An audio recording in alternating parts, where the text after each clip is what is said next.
안녕하세요, 요길입니다. 반갑습니다. 요즘 주변 둘러보면 뛰는 사람들 진짜 많아졌습니다. 마라톤을 취미로 한다든지, 마라톤까지는 아니더라도 어쨌든 달리기를 취미로 하시는 분들 참 많죠. 외국 풍경인 줄 알았는데 한강변이나 아니면 동네 한적한 길을 그룹을 지어서 혹은 혼자서 뛰는 분들 진짜 많이 볼 수 있죠. 저도 요즘 달리기가 좋아져서 원래는 제가 등산을 자주 했었는데 요즘은 아파트 헬스장에서 뛰려고 노력을 하고 있습니다. 달리기에 관심이 많아지다 보니까 책을 좀 읽어보려고 검색을 해봤는데요.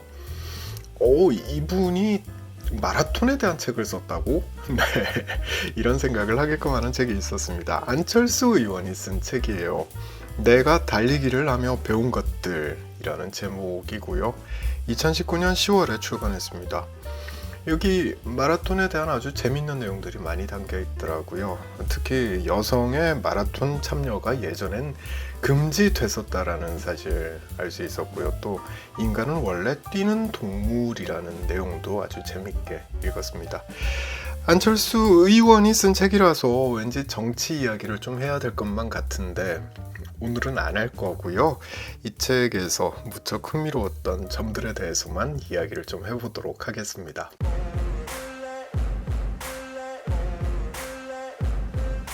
이 책 읽다가 와, 이런 일도 있었어. 네, 이런 생각하게끔 하는 내용을 찾았는데 그게 뭐냐면 여성이 마라톤 대회에 참여할 수 있게 된 게 기껏해야 4, 50년밖에 안 됐다라는 거예요. 달리 말하면 그전에는 여자는 마라톤 대회에서 뛸 수 없었다라는 거죠. 이유가 더 놀랍습니다. 크리스토퍼 맥두걸이라는 사람이 있어요. 원래 종군 기자 출신인데 마라톤에 대한 책, 달리기에 대한 책을 여러 권 쓰신 분이에요. 크리스토퍼 맥두걸이라는 분이 테드 강연에서 했던 말을 안철수 의원이 인용하면서 책에서 싣고 있습니다. 잠시 읽어볼게요. 여성이 마라톤을 뛰면 생식기관인 자궁이 심하게 흔들려 아이를 가질 수 없다는 잘못된 생각 때문에 오랫동안 여성의 마라톤 참여가 금지당해 왔다. 진짜 황당하죠. 이게 의학적으로 옳으냐 그르냐 이건 둘째 치고요. 이 아이디어의 근저에는 여자는 아이를 낳아야 해. 그게 효용 가치야. 네, 이런 생각이 깔려 있는 거죠. 그러니 애를 못 낳게 되는 행위는 하면 안 돼. 이 생각으로 이어졌던 게 아닐까 싶습니다. 이게 의학적으로도 말이 안 되는 소리라는 것도 알 수 있습니다. 저자는, 그러니까 안철수 의원은 이렇게 이야기하고 있습니다. 달리기가 여성에게 임신과 출산의 문제를 일으키기는커녕 오히려 건강과 순산에 도움을 주는 증거는 차고 넘친다. 네, 이렇게 쓰고 있습니다. 그러면서 이 책은 사진을 한 장 제시하고 있는데요. 러너스 월드라는 잡지의 표지 사진인데 만삭의 여성이 마라톤에 참여하고 있습니다. 책에는 이 여성의 이름이 나오질 않더라고요. 대단한 여성인 것 같고 아마 이런 사람은 드물 것 같아서 이름을 좀 알고 싶었는데 책에는 나오지 않아서 검색을 좀 해보게 됐습니다. 검색을 하면서 알게 된 사실인데 이런 여성이 무척 많다는 걸 알게 된 거예요. 전 특이한 케이스인 것 같아서 이름을 알고자 했는데 검색을 하면서 그렇지 않다는 걸 알게 된 거죠. 마라톤 대회 참석하진 않더라도 운동으로 달리기를 하는 임신 중인 여성이 굉장히 많구나라는 걸 사진을 통해서 아주 쉽게 알 수가 있었습니다. 안철수 의원도 아시는 것처럼 원래는 의사잖아요. 그러니 책에서 이렇게 이야기하고 있습니다. 러너스 월드 이 잡지의 표지 사진을 장식했던 그 만삭의 여성에 대한 코멘트인데요. 잠시 읽어보겠습니다. 만삭의 러너는 첫 아이를 가졌을 때 고혈압과 임신 중독증 등으로 고생했지만 둘째를 가진 뒤 달리기로 이를 극복한 여성이었다. 산모와 아이에게 무리가 가지 않는 선에서 달리기를 하자 건강을 회복한 것은 물론이고 둘째도 문제없이 순산할 수 있었다고 한다. 달리기는 여성에게 해로운 것이 아니라 도움이 되는 운동인 것이다. 우린 보통 이런 말을 듣게 됩니다. 임신을 하면 걷기를 열심히 해라. 좀 살짝 땀이 나는 정도의 운동을 해라. 요가를 해라. 이런 말은 주변에서 많이들 하는 걸 보게 되는데, 근데 뛰라는 말은 거의 못 듣지 않나요? 이런 경우 굉장히 한국에서는 드물지 않나요? 그래서 이게 좀 문화적인 차이도 있겠구나 이런 생각도 해보긴 했습니다. 미국에선 애 놓고 나면 바로 찬물로 샤워하는 경우가 있다고 하죠. 많은지 모르겠지만 있다고는 합니다. 근데 우린 그러면 나이 들어서 고생한다라는 말을 시어머니가 혹은 어머니가 산모에게 해주는 걸 자주 보게 됩니다. 산후풍 이야기하는 거죠. 뼈마디가 시리고로 시작되는. 자, 이렇게 임산부를 대하는 문화적인 차이도 분명히 있는 것 같다라는 생각을 해보게 되는데, 어쨌거나 여성이 뛴다고 해서 임신을 못하거나 할 일은 없다는 점, 그리고 심지어 임신을 한 상태로도 물론 개인의 건강 상태에 따라서 달라지긴 하겠죠. 근데 임신을 한 상태에서도 달리기가 건강 유지에 도움이 된다는 점, 이 책을 읽으면서 알 수 있었습니다.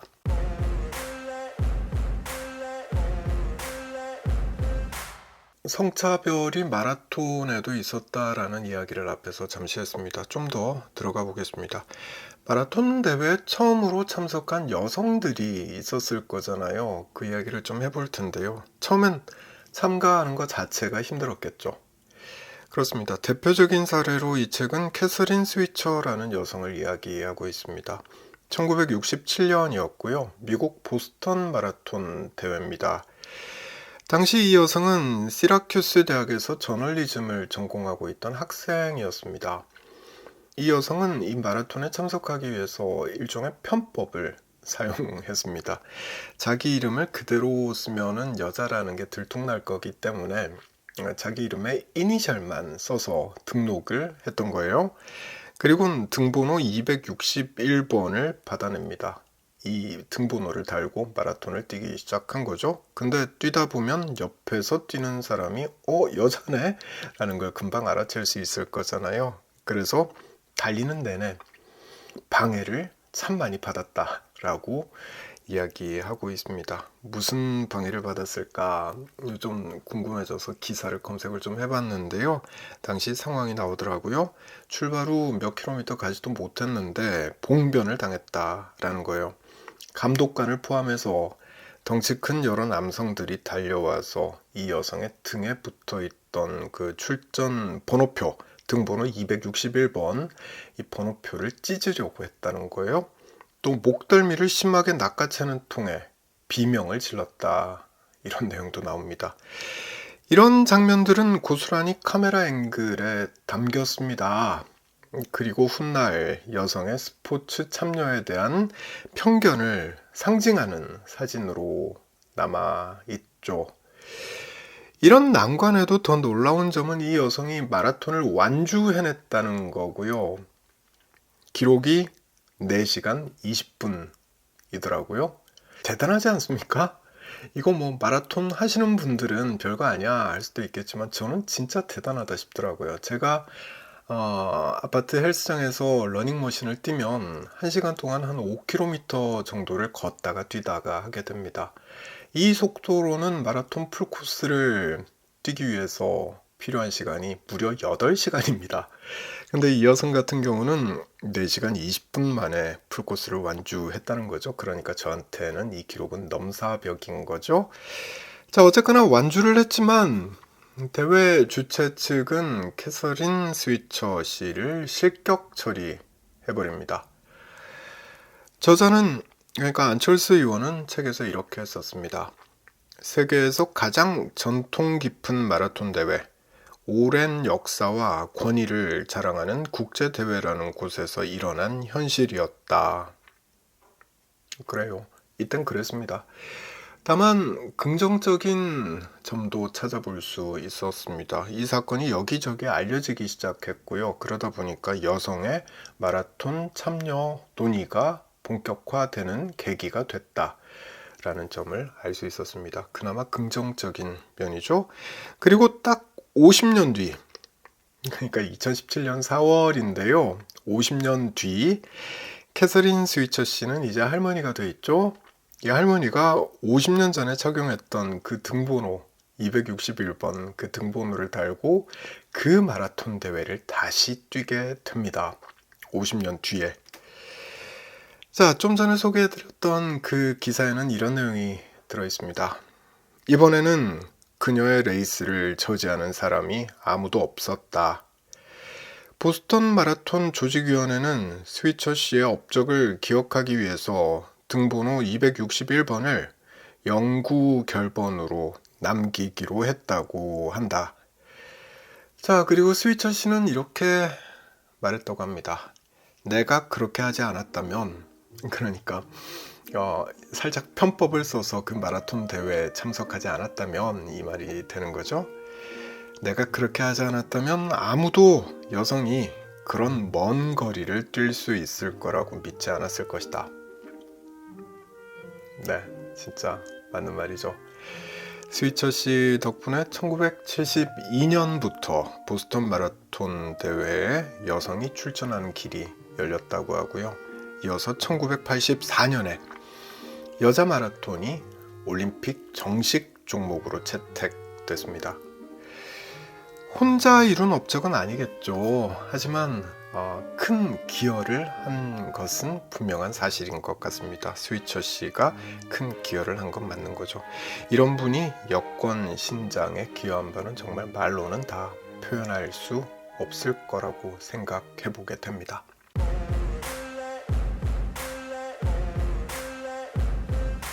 다시 책으로 좀 돌아오죠. 저자는 인간은 원래 뛰는 동물이라고 이야기하고 있습니다. 그러면서 앞서 소개했던 크리스토퍼 맥두걸 씨가 쓴 책에 나오는 내용을 인용하고 있는데요. 요약을 해보면 이렇습니다. 석기시대 이전의 모습을 한번 상상을 해보자는 거예요. 석기시대 이전입니다. 그땐 칼이나 창 같은 도구를 쓰기 이전입니다.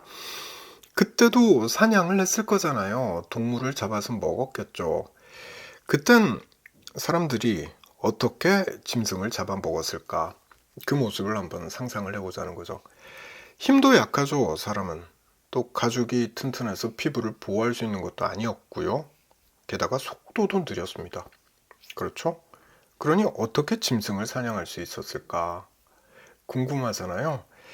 방법은 딱 하나였다라고 크리스토퍼 맥두걸 씨는 이야기하고 있습니다. 그게 뭐냐면 오래 달리기였을 것이다 라는 거죠. 오래 달리기였다 라는 거예요. 이게 무슨 말이냐면 여럿이서 먹잇감을 쫓아서 오래 달리다 보면 그 동물이 지쳐서 쓰러질 거잖아요. 그때 달려들어서 잡아먹었을 것이다 라는 말을 하고 있는 겁니다. 자, 문제는 동물이 지쳐서 쓰러질 정도로 오래 달리려면 얼마나 달려야 되느냐? 최소한 40-50km는 된다라는 거죠. 이렇게 생각할 수 있을 겁니다. 남자들끼리 그렇게 멀리 뛰어가서 동물을 잡은 다음에 여자들과 나눠 먹지 않았을까? 네, 이렇게 생각해 볼 수 있겠죠. 근데 맥두걸 씨는 그렇지 않았을 거라고 단정하고 있습니다. 왜냐하면 40-50km를 뛰어서 갔는데 그 먼 거리를 다시 뛰어오라고 혹은 걸어오라고 이건 말이 안 된다는 거죠. 게다가 사냥으로 잡은 그 짐승을 끌고 와야 되는 거잖아요. 말이 안 된다는 거죠. 그러니 아마도 남녀노소가 모두 함께 달렸을 것이다. 이렇게 맥두걸 씨는 이야기하고 있습니다. 자, 이 대목에서 다시 한번 강조하지만 옛날부터 남녀노소가 모두 함께 달렸다. 사냥을 하기 위해서. 이걸 알 수 있는 거고요. 여자는 마라톤 하지 마.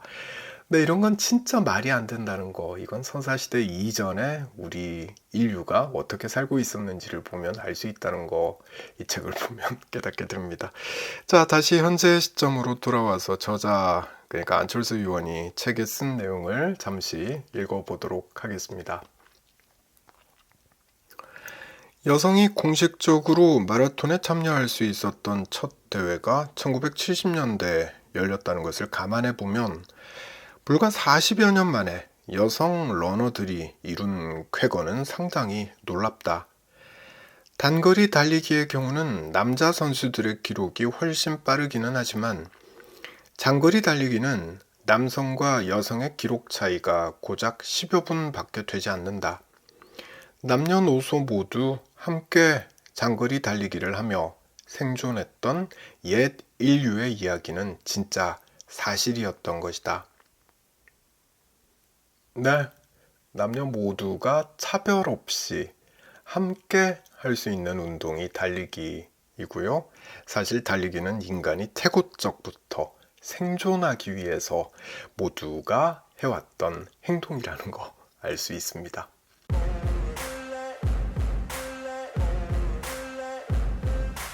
이 책은 안철수 의원이 독일에 가 있는 동안 썼습니다. 배경 설명을 짧게 하고 지나갈게요. 좀 힘든 때였죠. 2017년 대선에서 국민의당 후보로 출마해서 3등을 했습니다. 문재인, 홍준표에 이어서 3등을 했었고요. 이후엔 2018년 지방선거에서 바른미래당 후보로 서울시장 선거에 참여했습니다. 여기서도 3등을 하게 됩니다.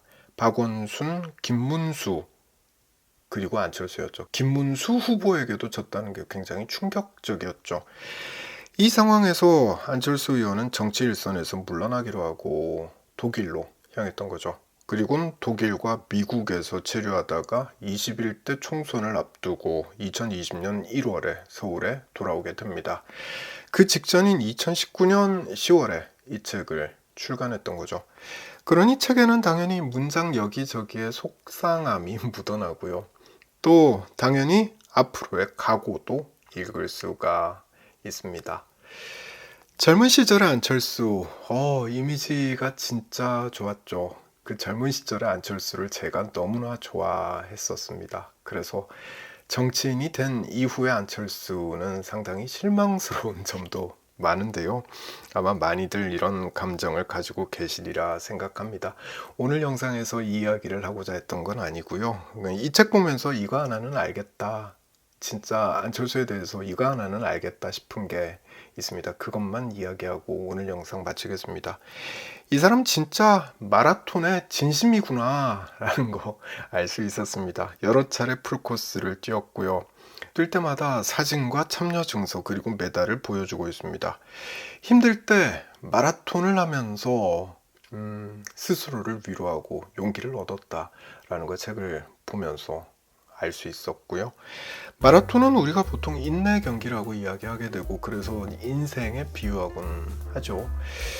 안철수도 지금 인생의 마라톤을 뛰고 있는 것이다 라고 말할 수 있을 텐데요. 저자가 책에서 말한 것처럼 스스로가 내면에 가지고 있는 고통과 불안뿐 아니라 사람들의 환호와 야유, 심지어는 비웃음도 극복하면서 훌륭한 스스로의 마라톤 레이스를 펼쳐주길 이 책을 보면서 기대해보게 됐던 것 같습니다. 자, 오늘은 여기까지 하겠습니다. 저는 다음에 다른 책 들고 다시 찾아올게요.